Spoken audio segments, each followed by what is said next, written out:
C'est que les Français sont particulièrement embêtés, et puisqu'on voit en effet qu'ils ne savent pas trop comment se situer par rapport à cette folie, à cette folie de cinquième mandat souhaité par, je ne peux pas dire par Bouteflika, parce que je ne suis pas certain, à l'heure où nous parlons, qu'il puisse émettre un souhait ou toute autre volonté. Mais en tout cas, par tous ceux qui sont intéressés financièrement, j'entends, financièrement par le maintien du statu quo, c'est-à-dire son clan, c'est-à-dire ils ne lui sont pas étrangers.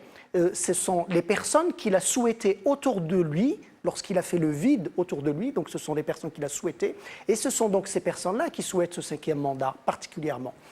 Maintenant, s'agissant des déclarations de l'ambassadeur de France, moi, je partage ce que vous venez de dire, parce que moi j'avais l'impression que c'était un maître d'école qui était très en colère vis-à-vis de ses élèves. Peut-être oui, dans votre sens, c'est plutôt un huissier de justice. Ou un huissier de justice aussi, on peut le penser. Mais en tout cas, il était très en colère et puis il a annoncé la sanction, c'est-à-dire l'annulation des visas.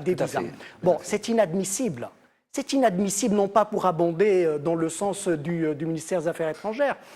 C'est inadmissible que notre par pays... ailleurs, ces gens vont se faire soigner, ils risquent. Ils vont se faire soigner de façon malhonnête, et puis ils partent sans régler la facture. Mais c'est ça, en fait, qui est inadmissible. Ah, Ce qui est inadmissible, c'est qu'on en arrive à une situation où un ambassadeur dûment accrédité dans notre pays vient rappeler à l'ordre, rappeler à l'ordre des hauts fonctionnaires de l'État algérien. Cela montre simplement que c'est la débandade généralisée. C'est-à-dire que dans ce pays, finalement, c'est la voix de l'ambassadeur autoritaire, de l'ambassadeur qui fait écho, parce qu'il n'y a plus de pilote, il n'y a plus personne. Tout le monde toutes les institutions sont à l'abandon, les gens resquient comme ils ont l'habitude de le faire, et vous avez ici, et je suis d'accord, c'est un épiphénomène, vous avez ici un rappel à l'ordre sur ce type de fonctionnaire. Donc c'est comment est-ce qu'on en est arrivé jusque-là? Voilà. Et ça, c'est le résultat, ça, c'est le bilan de Bouteflika. Alors, et là, moi, je... Ce qu'on peut dire aussi, c'est que on nous bassine en ce moment avec les réalisations de Framatou. on va y arriver. Le bilan de Bouteflika. C'est ça, c'est des gens qui ne peuvent pas se soigner en Algérie. On nous annonce un nombre invérifiable de réalisations d'hôpitaux construits, dont des hôpitaux construits, invérifiables. Oui. Si c'est que les murs, ça ne sert à rien. Qu'est-ce qu'on y fait puisque les gens partent se soigner à l'étranger. Oui. Donc c'est une réponse aussi à ce bilan qu'on veut nous présenter vous venez d'enchaîner sur pour emballer le cinquième mandat. Deuxième sujet. Donc, les réalisations, il y a eu des reportages, des publi-reportages, une sorte de publi-reportage, de la propagande primaire, vraiment, qui montre, d'ailleurs, les Algériens n'ont pas reconnu dans les images leur pays. Ils ont dit, mais c'est quel pays ça? C'est magnifique, des places, des espaces verts, des plages propres, des hôpitaux, magnifique. Et donc, mais je vous laisse poursuivre que, justement, par rapport à ce qui a été fait de propagande, de réalisation. Coup sur coup, il y a donc ces déclarations de l'ambassadeur qui dit « Ah, mais attendez, vos citoyens viennent se soigner chez nous ».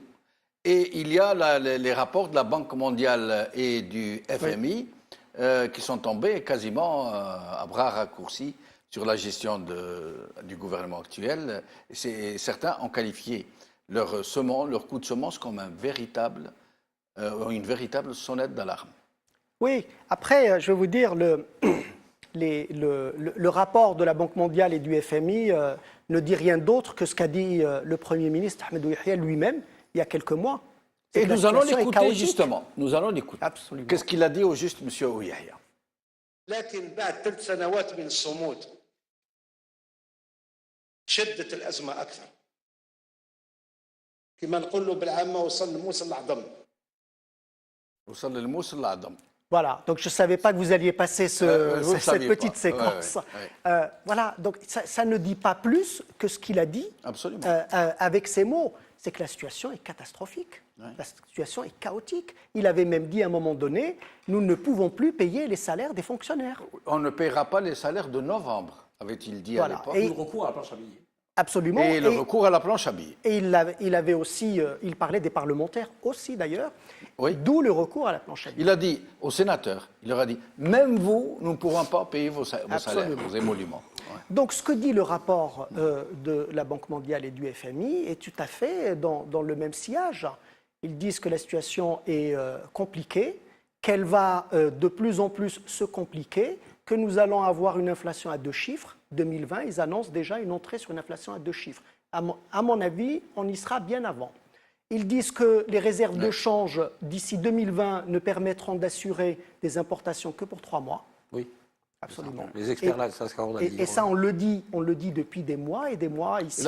Il me semble que la Banque mondiale prévoit un taux d'inflation de 9% en 2019. Oui, mais 9%, M. Benchenouf, oui.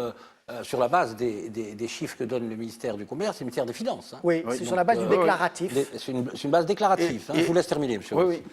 Et donc, on ne peut pas avoir un bilan aussi parlant que cela, porté par le Premier ministre, le Premier ministre du président Bouteflika. C'est lui-même qui l'a nommé. Donc c'est lui qui est venu expliquer la situation et donc le bilan. Mais qu'a fait M. Bouteflika pendant tous ses mandats?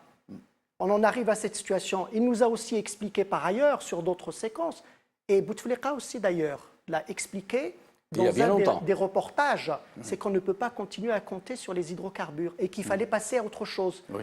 Et qu'a-t-il fait? Nous dépendons encore à 80%, la fiscalité en tout cas dépend 98% des hydrocarbures. Est-ce qu'un pays qui vit sur une monoressource depuis 1962, hormis le petit passage Boumedienne où il y a eu une petite industrie de pure façade, moi j'étais gestionnaire, j'en sais quelque chose, des industries qui était un peu comme une vache qui nourrit par fournée entière de foin et qui donne du lait au compte-gouttes. Hormis ce petit passage, l'Algérie a toujours vécu de son pétrole et de son gaz. Est-ce qu'il est envisageable que du jour au lendemain, on se mette à produire, à exporter? Non, il aurait fallu le préparer. Nous en sommes conscients. Tout le monde est conscient, sauf ces dirigeants-là. Tout le monde est conscient qu'il faut passer à autre chose et qu'il faut le préparer. Il y a des opportunités immenses dans ce pays pour passer, justement, quitter cette dépendance qui est quasi criminelle si on continue à le faire. Cette dépendance vis-à-vis des hydrocarbures, ce n'est pas tenable, ce n'est pas possible. Tout le monde dit que... C'est mortifère pour l'ensemble du pays. C'est mortifère pour toute la société. Et donc, on le dit depuis des mois et des mois. Mais on ne passe pas à autre chose comme ça. Il faut passer par des décennies de souffrance, d'austérité, de travail. Pas nécessairement. Ah bon. Si c'est préparé bien en amont et si c'est progressif et transitoire, il n'est pas nécessaire de souffrir. Ça aurait pu être démarré dans les années 70, parce que c'est des choses qui sont connues dans les années 80, les années 90. Mais ça n'a pas été fait. Est particulièrement intelligent, donc il ne pense pas avec sa tête ou avec ses pieds ou je ne sais pas ce qu'on nous raconte. Comme il est supra-intelligent, il aurait pu faire cette transition, mais on ne l'a pas eu parce que ça ne les intéresse pas. Surtout qu'il a eu beaucoup de moyens pour le faire. Évidemment, mais ça ne les intéresse pas du tout. Ce qui les intéresse, c'est le profit à court terme qu'on peut tirer des hydrocarbures et des marchés qu'il se passe entre eux, et les importations et tout ce qui est importation. Donc c'est pour ça que ça ne les intéresse pas. Donc il faut une volonté, une vraie volonté pour passer à autre chose, pour passer aux énergies alternatives, aux énergies solaires, etc.